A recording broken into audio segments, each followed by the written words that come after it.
நண்பர்களே, அனைவருக்கும் அன்னை சமையல் உமாவின் அன்பான வணக்கங்கள். இன்றைக்கி அன்னை சமையலில் பார்க்க போகிறது சிம்பிளான லஞ்ச் பாக்ஸ் ரெசிபிங்க.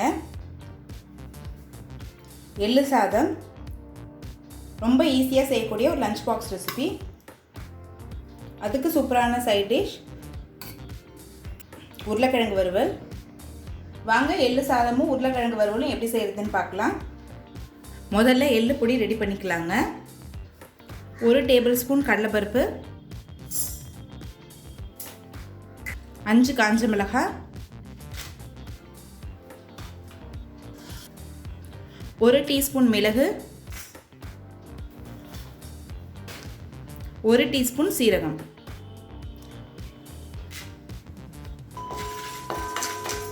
இது எல்லாத்தையும் நல்லா வாசனை வர வரைக்கும் வறுத்துக்கலாம்.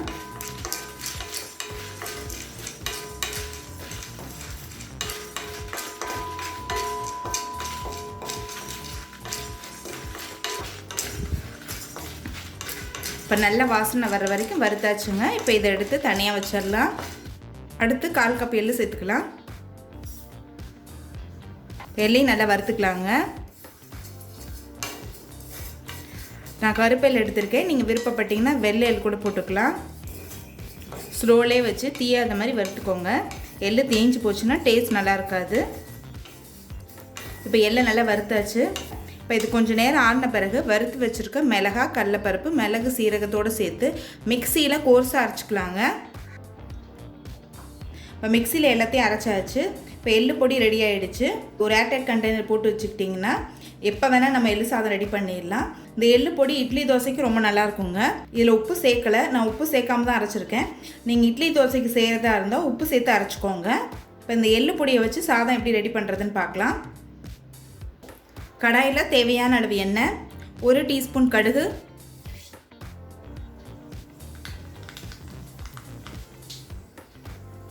1/2 டீஸ்பூன் உளுந்து, கொஞ்சம் பெருங்காயம் சேர்த்துக்கலாம்.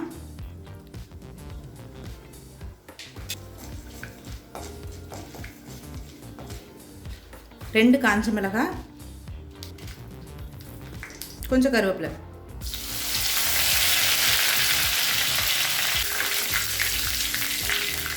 அடுத்து 2 டேபிள் ஸ்பூன் வேர்க்கடலை சேர்த்துக்கலாம்.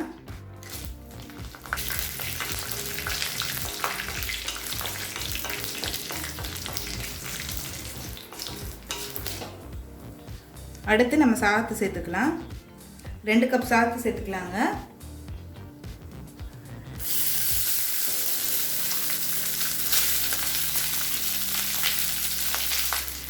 தேவையான அளவு உப்பு. இப்போ நம்ம அரைச்சி வச்சுருக்க எள்ளு பொடியிலேருந்து 2 டேபிள் ஸ்பூன் சேர்த்துக்கலாங்க.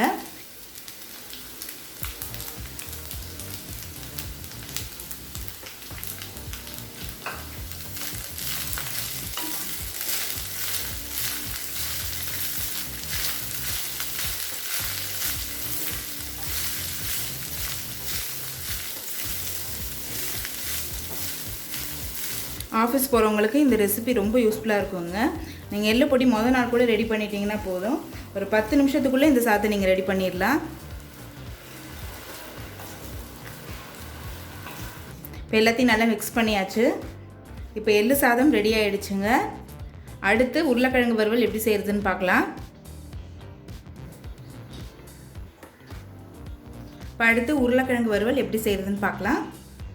1 டீஸ்பூன் சீரகம், அடுத்தது கொஞ்சம் பூண்டு,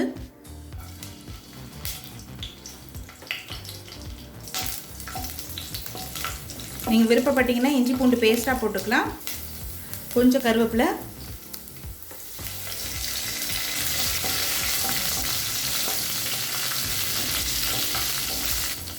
அடுத்து பொடியாக நறுக்குன உருளைக்கிழங்கு சேர்த்துக்கலாங்க.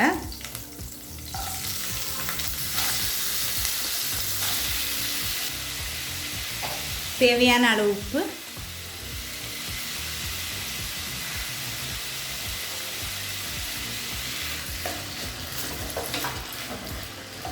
உருளைக்கிழங்கு நல்லா எண்ணெயிலே வதக்கிக்கலாம். 1/4 டீஸ்பூன் மஞ்சள் தூள்,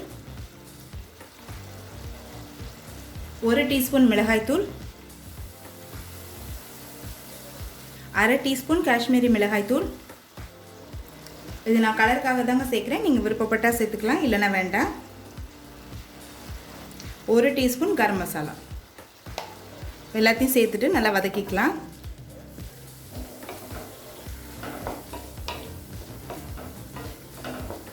ரொம்ப சிம்பிளான உருளைக்கிழங்கு வறுவலுங்க.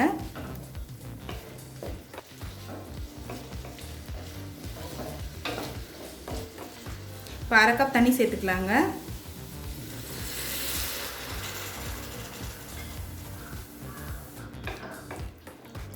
இப்போ மூடி போட்டு உருளைக்கிழங்கு நல்லா வேகிற வரைக்கும் வெயிட் பண்ணலாம். இப்போ உருளைக்கிழங்கு பாருங்கள் நல்லா வெந்துருச்சு.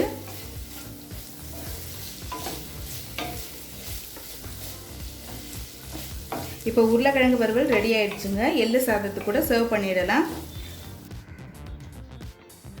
இப்போ சோயான எள்ளு சாதம் ரெடி ஆகிடுச்சு. அதுக்கு சூப்பரான சைட் டிஷ் உருளைக்கிழங்கு வறுவலும் ரெடி ஆகிடுச்சு. ரெசிபியை ட்ரை பண்ணி பாருங்கள், கண்டிப்பாக உங்களுக்கே பிடிக்கும். ரெசிபி பிடிச்சிருந்ததுன்னா வீடியோவை லைக் பண்ணுங்கள், கமெண்ட் பண்ணுங்கள், ஷேர் பண்ணுங்கள். இது வரைக்கும் அன்னை சமையல் சேனலை சப்ஸ்கிரைப் பண்ணுறேன்னா சப்ஸ்கிரைப் பண்ணுங்கள். தேங்க்யூ.